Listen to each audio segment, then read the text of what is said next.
Hey, it's Pete Moriarty, and I am joined by my amazing co-host, Carl Taylor. And this is the Entrepreneurs Rising Show. We're all about lifting the water and raising all the boats in the water. The quote goes something along those lines. What we're really about is helping entrepreneurs and business owners be higher performers. And speaking of high performance, in this episode, that's exactly what we're talking about. We're talking about the highest level of performance that an entrepreneur can reach. And that is where you're really if you want to get esoteric about it, I think vibrating at the highest level that you can be in the business, but on a more practical level, just doing high value stuff as much as possible and for many hours as possible in balance with the rest of your life. Carl, what did you think about some of the things we discussed in this episode? What can we tease our listener with to get them excited about it? Well, I think one of the best things about this episode in particular is we went some real practical. We talked about a specific role that's really valuable to have in your business. And then we didn't just say, hey, you need to go and find your person like this. Okay, well, what does this person look like? What's the job description? So I like that we went a little bit, here's the concept, and then here's kind of your action steps if you want to take this the next step. So that's what I loved about this episode. Well, if you want to see the level that we play at and how we structure our days for optimal performance and where we're at right now with our entrepreneurial journey, give this episode a rest of a listen. Stay tuned. We're about to get started and we'll see you on the other side. So let's talk about high performance. So I'm in this place right now where I had about a month off and I was connected to the business on and off during the course of that month, but pretty much like as soon as I was coming through, I was in the outback and I was coming through different towns and, I'd kind of have reception for 20 minutes as we stopped for fuel in a town. And then I'd get back on the motorbike or back in the truck and keep driving again. So I went from the Gold Coast all the way up to Cape York and the very tip of Australia and back again. It was about 5,000 kilometers all up in the course of a month. And so I was away from the business and just kind of letting things run. And in that time, I bought another business. So there was another acquisition that closed, which can't talk too much about yet, but we'll be able to soon, of a non-IT business, which is exciting. And so I came back to my team last Monday to a third business to sit over and chaperone and run.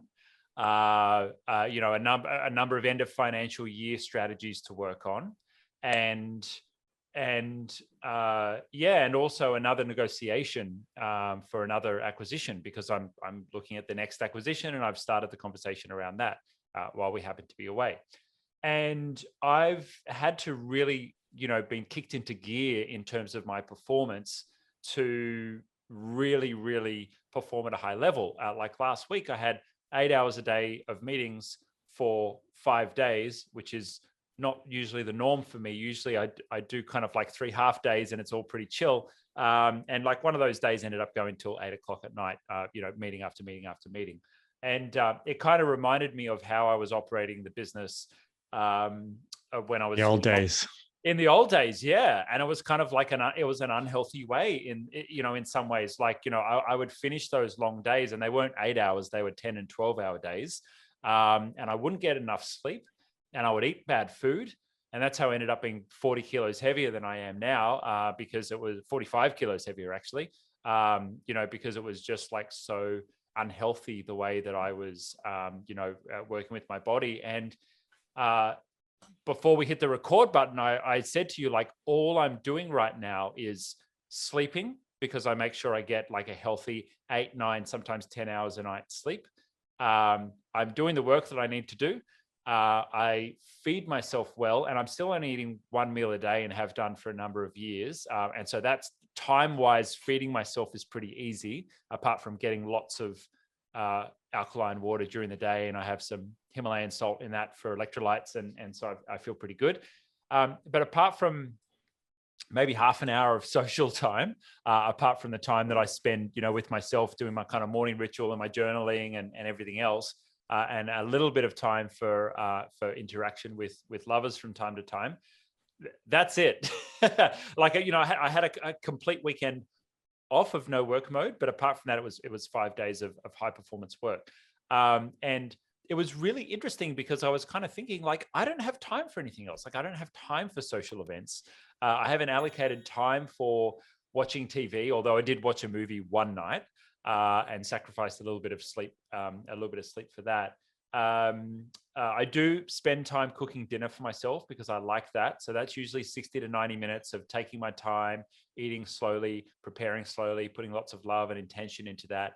But it's really interesting and amazing how much work I can actually get done on one day with the assistance of a PA who's helping me out with some of the coordination of the meetings and the follow-ups and checking with people and communicating and that kind of stuff. But apart from that, it's just pure meeting time with my team and pure best, highest value tasks all day long, which has been phenomenal. Well, that kind of leads me to some questions I had. Like, first, I'll make a comment and then I'll go to the question. So the first thing is, as you were describing what you were talking about, it reminded me of an experience I remember I went through when I came back after 8 months out of the business, hands off completely. And I all of a sudden came in and I went a bit more into, COVID kind of happened.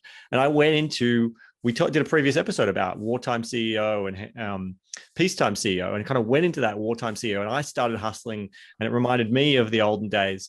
I definitely wasn't doing the hours that you have just talked about doing, and that's a whole nother ballpark. But that's really interesting. That the thought that comes to mind is that just part of what happens when you do get to the point that you can step back? You kind of take these breaks, these rests, and you step back for a while. And then when you get in, you kind of jump headfirst in, and then maybe you find an equilibrium again, or maybe you just do hard sprints. There's people in my world, I know, they talk about doing sprints. They'll do their 90-day sprint and then they'll go and take 3 months off. So there's clearly different ways that people find the equilibrium, and this is really interesting. So that's a comment I wanted to make. But the question I wanted to ask is, you've mentioned that you're doing these kind of like 8-hour days, and you've got a PA who's helping you with organization, and you're talking about high level, high impact tasks. So I'm curious to better understand, like, the way that you're structuring your day. Is this mostly meetings? Is it, negotiations? Is it strategizing? Like, how are you choosing to fill these 8-hour days right now based on what's going on? Yeah, most of them are meetings with the team. I'm not really leading much strategy. And in the times that I am leading strategy, I kind of book out a couple of hours for spaciousness. And that might be me brainstorming with a couple of people. And that's more likely to be in the mornings. Afternoons, it's more likely to be more functional type stuff, like maybe finance, maybe like operational type stuff. Whereas the mornings would be, high impact decisions time. I do have like a 30-minute. I haven't had each of my days booked up like in advance for the whole week. A lot of the meetings are actually spontaneous. They're kind of active projects that are happening, and it's about maintaining momentum in the projects. And so, it's more like a rolling 24 hours of like, okay, what does Pete need to work on tomorrow?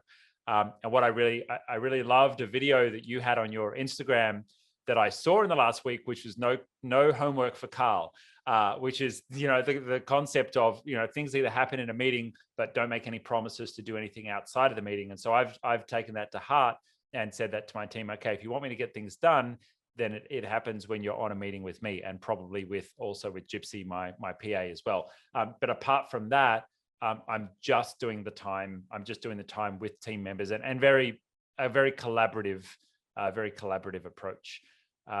If I want to spend time on something like, doing research, it's probably something that I'll do at 6 p.m. after I've gone through all the high impact meetings. Then I've got, time to myself to kind of like use whatever energy is remaining for something like research. But also I'm, getting pretty good at delegating research to the team as well. It's not always something for me to do. I think that's really important, something you just said there, that I want to make sure that, our avid fans listening picked up on. The idea of spaciousness required when it comes to being more strategic and creative, right? That brainstorming. There's a difference between, I'm getting on this call to make decisions, run things by me. You need me to do this thing.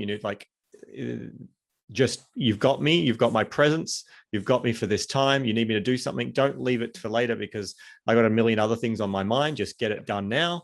If you need something from me, book it in on a meeting so you have my time. And I'll admit, when I came up with that idea was probably over 18 months ago. And I've been fluctuating at how well I've consistently stayed to hashtag no homework. But the really important part there is I have found that for me to have some of my best ideas and creativity, and I think you alluded to it as well, you really requires that spaciousness. If you can't have these brilliant, well, in my experience, I haven't been able to have those brilliant ideas when I'm just in busyness mode of decision. It's a different energy to just sit back and go, okay, do I need to be creative? Give myself space, whether that be after work, whether that be, that's why they say some of the best ideas come in the shower, right? Totally. Usually because you're just creating spaciousness to not think about other things. So have you taken that kind of approach with the different meetings, the finance meetings, the meetings with other areas of your team? Have you taken that approach of the energies that you need to be creating in that? Or is it really like those hours that you're working is very much just boom, boom, boom, boom, boom approach? Yeah, it's a great question. So there's nothing on my calendar between 9 a.m. and 11 a.m. As I start each day. And my first meeting is now a huddle from 11 to 11:30 with my marketing manager and my PA. And my PA basically sits over all of the projects and promises that I've made, in the different areas of the business and things that I've been involved in coordinating. But that 9 to 11 time is basically like, if I need to sleep in till 10, which I did this morning, I slept until 10. And then was up and actually getting into tasks. But other mornings, I'm usually ready to go by 8:30-ish. And that's when I've got my ideas flowing and I begin to pull people into spontaneous meetings. And so it's kind of like, how I imagine kind of like, a Branson or a Jobs would work, where they'd go, hey, I've got this like crazy idea. Let me disrupt other people's day and pull them into a meeting and start working through that. That seems to be working quite well for me, which is good. And it's working well for the team as well, because then I have that kind of like huddle and sync where the more we bring a bit more structure to the crazy ideas. Then it's like, all right, cool, Pete, you want to do this? Here's how we need to coordinate that. Here's what resources we need for that. Here's how that will come together. And for the morning, when I wake up, like I still have about an hour to myself, even before 8:30, 9 o'clock, when I'm getting into work mode, where I'm journaling, I'm clearing out any of the emotions, I'm having, going and sitting naked in the sun on my balcony. Like I'm doing those things to get in the zone. And that's where everyone appreciated that picture, by the way, that mental image of you sitting on the balcony. Come to Burleigh Heads and you can get the view for free as well. And so, basically that's when those ideas quite often will begin to flow. And I might go and spend that time down by the beach in the morning if I want to go for a walk. Or it might be an evening walk that works for me there as well. That's how it all kind of comes together. I love that. And I think this is really the reason this is a really good conversation to be having is often in business, we only kind of know the way that we know. We do things, we structure our days, the way we work. And then you get to a certain stage where maybe you don't have as much to do, or you now do like what you've done. You've now taken on more projects. And the question starts to become, well, how do I manage my time? How am I going to make this work? So hearing how other people are doing it is super valuable. And, there's a few things, obviously, you've mentioned that stood out to me. Obviously, having a PA, having someone who, and I know I'll be honest, I've struggled to find someone who can fill this role well for me. So I'd love to hear what your secrets have been so far. But having a PA who basically their job is to keep track of the commitments that you make, right? The things you have agreed to ensure that they happen. Either they just get on and do the things, or they remind you and keep you to task to do the things that you said you were going to do. Because it's very easy, in my experience, and it sounds like it's similar for you. Let me know if you agree. When you're on all these meetings and you're having conversations, you're making decisions, you're saying this, you're saying that, and people remember what you decided possibly far better than you remember what you decided. And then later down the track, you're like confused, and people are confused because you've changed your mind because you didn't realize you changed the mind. You don't realize you made a decision earlier, or they're waiting for something and you'd forgotten that you'd agreed to do that. That's my life. Can you relate to that, Pete? Yeah, oh, totally. Yeah, absolutely. Or I say something and then 3 months later, I remember it and I get angry that no one implemented it because, Totally. it was an offhand comment or idea that I had 3 months ago that I never put in place an execution plan for. Totally. I'm 100% guilty of that. I'm like, come on, guys, we talked about this thing. Like, where's it up to? Nowhere. Oh, okay. Totally. So my Yeah. current So PA's name is Gypsy, and I'll tell you a little bit about how we work together. Now, up until recently, and I've had PAs on and off, like managing emails and whatnot over the years, and like I don't really receive many emails anymore, so that's not really the primary responsibility for someone. I had Gypsy working with me for nearly the last year now on half days, and it was both for business tasks and life tasks as well. And for me, I really wanted someone that could work with me at the speed of my idea flow. And what that meant was, because my idea flow is faster than I can even type things into Asana for task management. And it's I think many entrepreneurs can relate to that challenge for sure. Ridiculous. Yeah. And so I said to myself, right, well, could I have someone catch the balls as fast as I can throw them? And what the solution was I had Gypsy join me on WhatsApp, and I send voice notes on WhatsApp at the speed that ideas come to me. And Gypsy's job is and I've said to her, I'll send them to you 24 hours a day, but you only have to respond, and you just mute my conversation in your WhatsApp, and you only have to respond to them when you're in your work hours.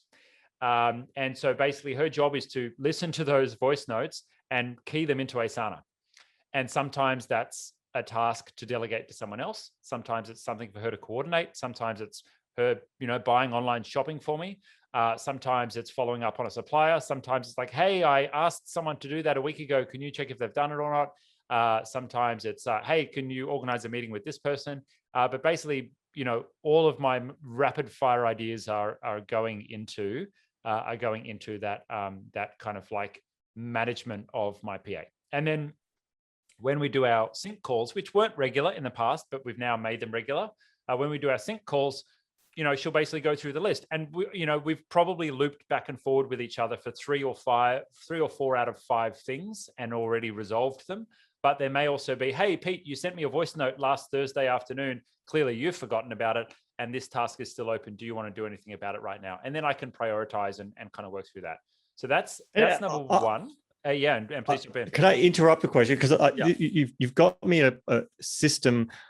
Like, you and I both are very system level thinkers, but then we do systems very differently. And so in that situation where you've come across something, and let's say they go, hey, you sent me this voice note about this thing last Thursday. Is it still a priority now? Because like you and many entrepreneurs, our ideas are so fast that sometimes a week later, by the time someone's coming back to us about this idea, you're like, nah, I've moved on from that idea. We're not doing it, or I've evolved it, and there's now a version 3.0 of that idea. Yeah. And so if the answer is like, no, actually that's a low priority, do you bin it? Do you put it? What do you do in that scenario? Do you ever bother looping, or do you get to a point where you go, you know what?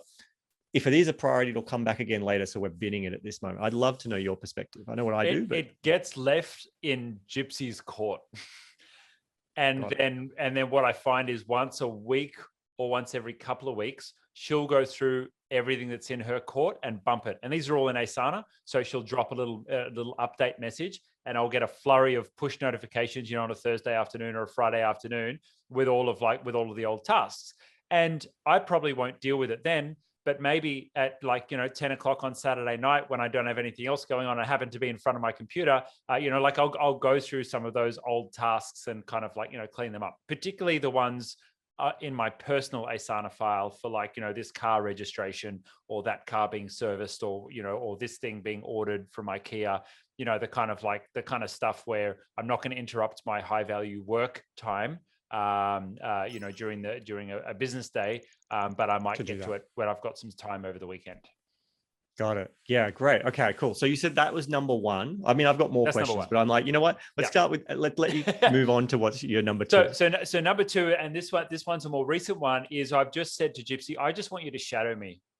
Everything I do, I want you to shadow me. And so this podcast recording is the only meeting today that she hasn't joined me on. So she's been on 8 hours of meetings as well. And just, having Gypsy there, she'll record every single meeting. She'll be taking notes or minutes if it's needed. If I have the thought halfway through the meeting, hey, we should loop in this person, she'll hit them up on chat and ask them if they're free to kind of jump into the meeting with us. Hey, we should schedule a follow-up on this next week. She'll be, automatically scheduling that in calendars.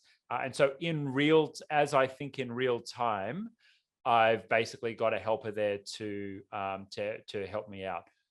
It's also functionally appropriate because Gypsy is going to head up a research team to assist with acquisitions and assist with managing our deals. And so effectively, she'll be a bit of a sales assistant type role in the deals that we're working through. And so that's kind of like part of the function, but also just having someone who can be kind of like, a bit of glue when I'm in meetings is really useful. I like that you shared the bigger, broader role of where Gypsy is filling, because one of the questions that went in my mind is, this all sounds amazing while you're in this hustle version of Pete mode. And, when I've been in those moments where it's like, all I'm doing is in meetings all the time. And it's like, yes, I just want everything captured. And then I go, and you've just come through phases of then like I disappear for months or at least weeks, and it's downtime.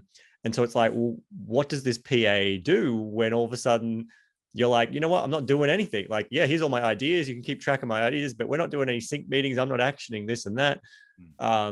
So to hear that there's a bigger kind of role that potentially they're fulfilling is really helpful for me, and maybe for some others listening.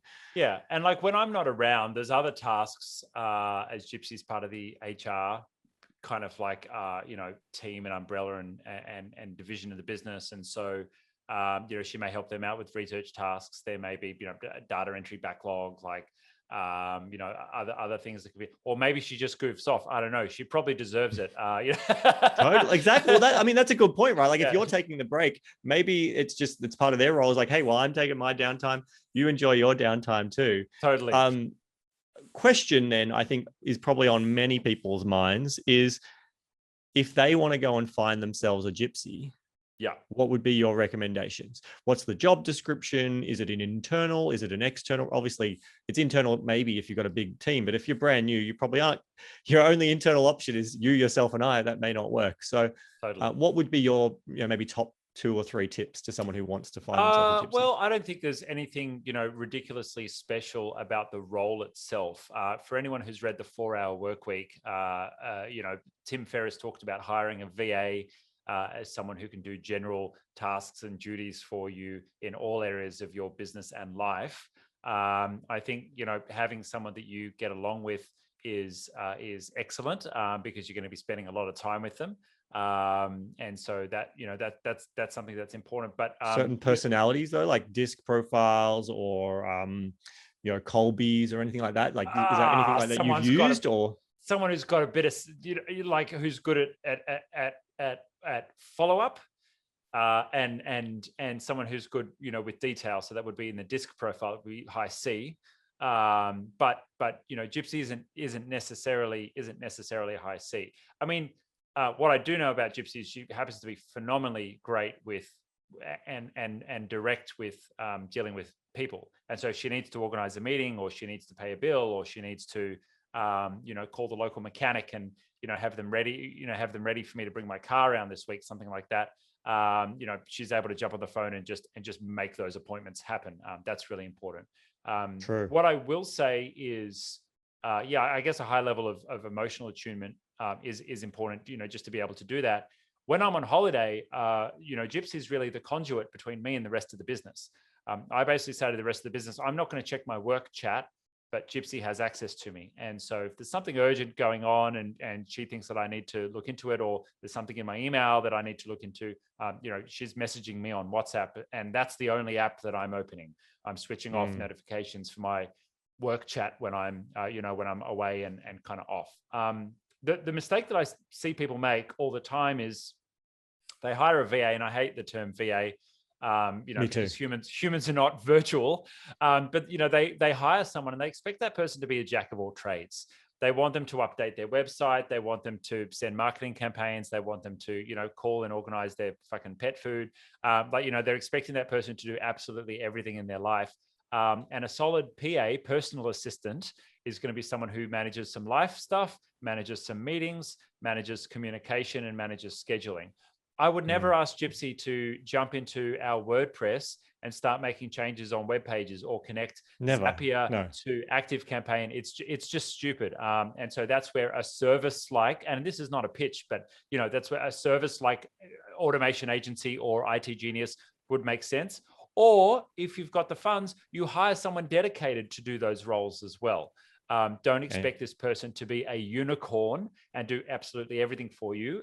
This role is a PA role. It's not a VA role, because that's just way too broad and open these days. It's a PA, which is someone who is tasked with supporting me as a director and making my life easier and saving me time. And that's what I've said to her. When she's been slow or inefficient at getting something done and I've had to jump in and save it, that's the opportunity for me to say, Gypsy, like, you've failed in this, because your number one job is to save me time. And the moment I have to do something myself, you're not doing your job is not effective. And so, of course, and I say that in a nice way. It's really about how can I be more leveraged to better serve everyone who I wish to serve through more time being created through that support. I love that. And what I love about this conversation, it's really important, right? Because there's so many different podcasts out there, I'm sure, blogs, books, 4-Hour Workweek, that talk about the VA type thing. And we've been through that ourselves in our own journey. We started off with hiring what was kind of termed a VA, and that's how we've grown our teams the way that we have. And what we're talking about is when you've outgrown that, when you've got a team of I don't know at what point this makes sense, but I got a team of 50 something. I don't know what your size team is right now, but like at this level, when you're starting to go, you know what, we're in this. If you've listened to earlier episodes before where I've talked about this kind of, you got the owner versus operator pyramid, and you're now, if you become an owner of a business, you're either a leader or you're an investor / advisor, and they're kind of the two levels of the owner. And so when you're in that leader stage, trying to move into that more advisory stage, it's like this PA is that magic piece, I think. Yeah, it's getting that PA who becomes, as you've mentioned, the conduit. And it is totally not a general VA. And what I'm hearing even in this conversation is interesting. I'm also realizing it's not your operations manager. My operations manager is I leverage her in a similar way to how you leverage Gypsy, but not to the same degree, but like, she's the one I hit up. She's the one that when I'm disappeared, the team has access to me through. But I like the idea of even including even more with this PA approach. So you've sold me. I know I've tried to do it numerous times of the years, haven't nailed it. The fact that you've got it working for you has got me going, okay, one of my next jobs is to write. And I want to repeat something, guys. If you didn't hear Pete say this, the job description, your number one job is to save me time. Like, that's the job description. I'm hiring someone who your job, and one of the other things you said is to catch the balls as fast as I can throw them. Yeah. Your job is to keep track of the ball. So it's basically your number one job is to save me time. You need to catch the balls as fast as I can throw them, and then keep them on track and check in with me. That's kind of basically the job description. That's it. Yeah. And the rest of the mechanics of how that works out, you'll probably evolve depending on the person you're working with and their experience, versus if you're highly systemized and automated and techie and they're not as experienced, you might be helping them develop their systems in the beginning, or you might just let them run with it and they come up with whatever they want. So I think this is brilliant. Do you think that this is the number one secret to high performance entrepreneurs once you are out of the operations of your business? What I know is that I switched from optimizing for income to optimizing for time after I'd reached my income goals and after I had a business that was commercially and financially viable, that would continue to grow without me trying to put more time in to create more income. Like that equation balanced out, and so my focus then became creating more time. And like I will happily pay $25 an hour for someone to come to my house and wash and fold my clothes, which Gypsy puts on Airtasker, organizes. Someone walks in my door. I say, there's the washing machine. Thanks so much. Would you like a glass of water? Thanks for coming and helping me out. Being able to operate at that level is kind of how I imagine the US president would operate, or Elon Musk or Richard Branson would operate. And that is that there is assistance for taking care of everything other than doing the most high impactful work. And for me, that doesn't mean I want to work 24 hours a day. It doesn't even mean I want to work more than 6 hours a day. But the hours that I'm not working, I don't want to be folding my fucking washing. Totally. I want to be spending that on social time with friends and with family and with doing other things I love. That's why I created a business, so I could have more time to do the things that I love. And so that's really like the end game for me. And so I think it's a matter of really valuing myself and being extremely ruthlessly diligent on exactly where I want to spend my time, and then creating structures and frameworks where that works for me. And I love that you brought that up, because I was just thinking that just as you started to pivot into that, it's like, it's very easy to hear someone say, because there's many people out there who say that idea of like, what are you doing mowing your lawn or cleaning your house? If you charge your time out, this is even when you're more an operator type person, you charge your time out at $300 an hour or something, I don't know, depends on where you're at as to what you're charging. Yeah. When you can pay someone $10 or $20 an hour to do that.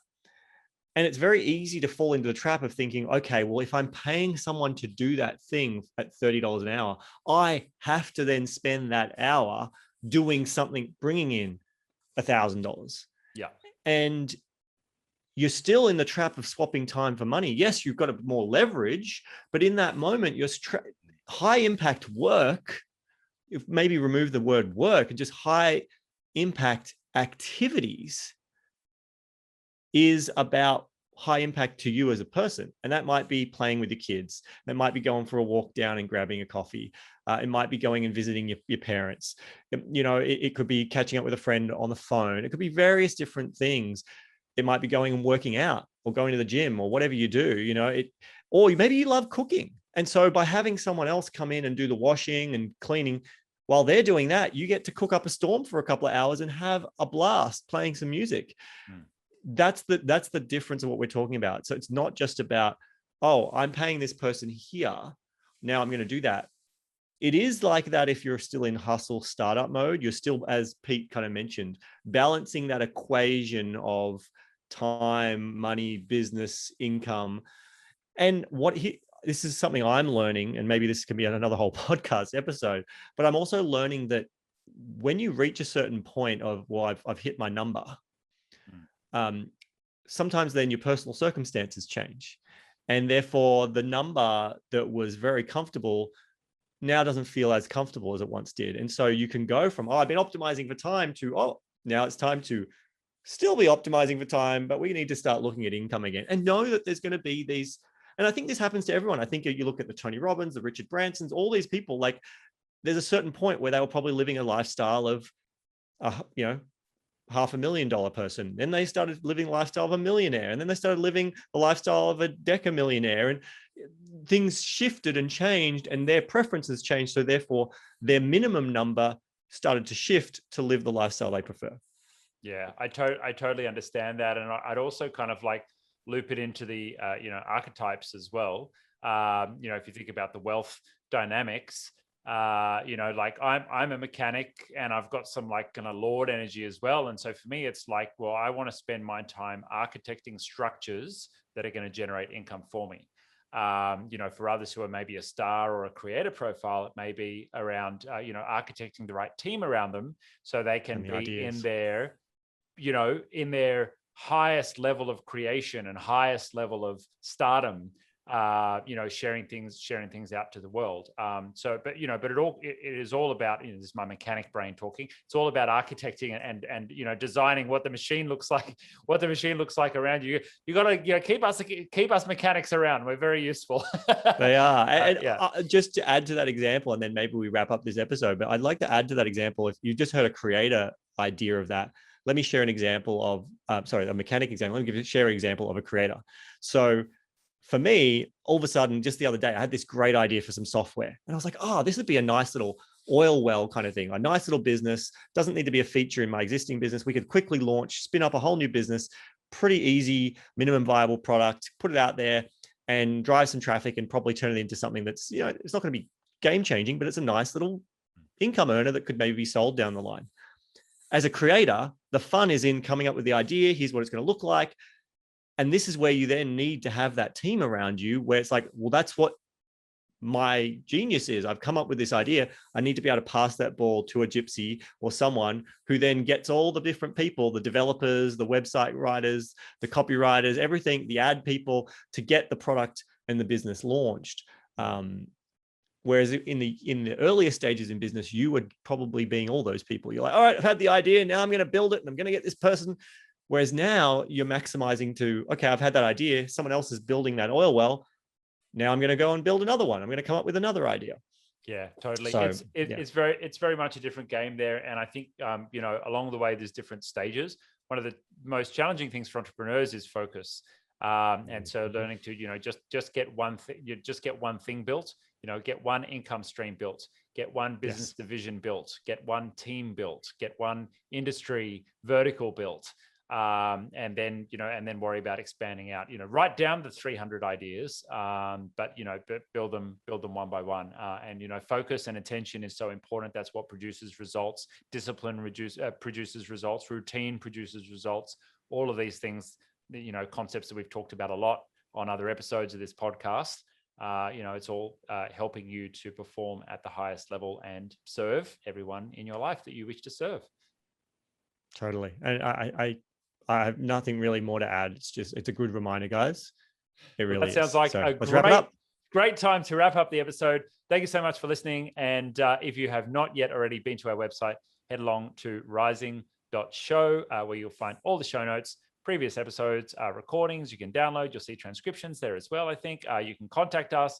Drop us a note on the socials if you've got an idea for an upcoming episode or a question that you'd like us to cover sometime soon. And if you haven't already, we would love for you to please leave us a rating on your favorite podcasting tool of choice. If you think we're worth 5 stars, that would be amazing. If not, then send us some constructive feedback. We'd love to hear that as well. Or you can always drop us a direct line via the website. Carl, thank you so much for being my amazing co-host, man. I'm loving these shows and I love having you here.